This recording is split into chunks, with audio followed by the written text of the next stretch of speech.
I'm here with the guys from Ackk Studios, and you are? Andrew Allenson. That's you again, and you are? Ian Bailey. Hi, Ian. You are showing off this incredible new game. It is called Project Y2K? Just Y2K now. Just Y2K now. Before you announce it, it's a project. Absolutely, yeah. We wanted to act like it was going to have this big unveil, and then all of a sudden it was just the same name, but shorter. What is going on with this game? There's a man throwing records at some traffic cones. There's a woman with a guitar. There's skinny jeans guy who looks very intense. Tell me more. Well, basically, we wanted to create the most awesome game ever.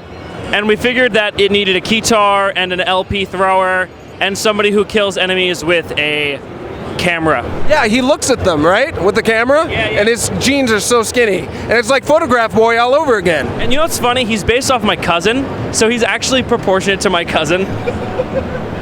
Has your cousin seen the game? He has. It's actually funny. There's a picture of him with the shirt on, because this is the character right here. So there's a picture of him wearing the shirt, and he's himself. So it's like super meta. It's incredible. What's the game about? Okay, so the game is about a lot of things. So just like with our last game, there's a lot of emotional depth into the story. It's going to sound kind of crazy when I tell it.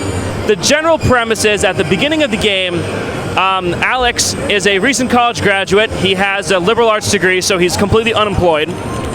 He's living in the year 1999, and a girl in his town passes away. And there's an elevator that causes her death, and it's a lot of mystery around it, but nobody in the town actually seems to care. Alex becomes obsessed with the fact that this girl passed away, and he meets other people on the internet who have the same hobby of trying to solve her murder. They eventually realize that this is all connected to the end of the world and the onset of Y2K, which is the coming year 2000. I heard some of that, but the music was blasting so hard, it was like, woman died, guy is thinking about it. This is awesome music. Thank you. I worked really hard on it. I'm getting the mix of weird, funny, and serious that I often get from a Japanese RPG, but with a definite Western feel, what with reference that feels like it's very much grounded in the American experience of 1999. Is that what you're going for? Yes. I figured it out.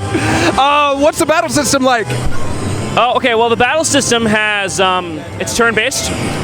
There's a lot of quick-time action stuff. So, like, rapidly press X, take more photographs of enemies. We're implementing one move where you can play a mini game of DDR, and the more combos you get, the more damage you do. You can throw records. You can fight traffic cone monsters, and the battle system is going to have a lot of depth, though. As funny as it's going to be, there's going to be things you can change the conditions of battle. You can change the conditions of battle to kill all but one character. There's spells you can do that basically alter the entire rules of the battle. It's not always going to be just kill all the guys and you win. So magic is really going to sort of come into play on the enemy's part and on your own.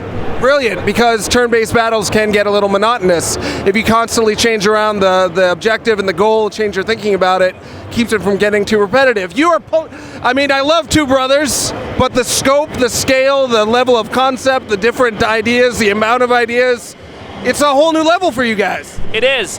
And on the thing about keeping random battles fresh, we're writing 50 battle tracks, and you're going to hear one randomly on every battle, and you'll never hear the same battle track twice. It's already like 5 games in one, and you haven't even released it yet, you son of a b. And what's funny is it's easier to make than Two Brothers was.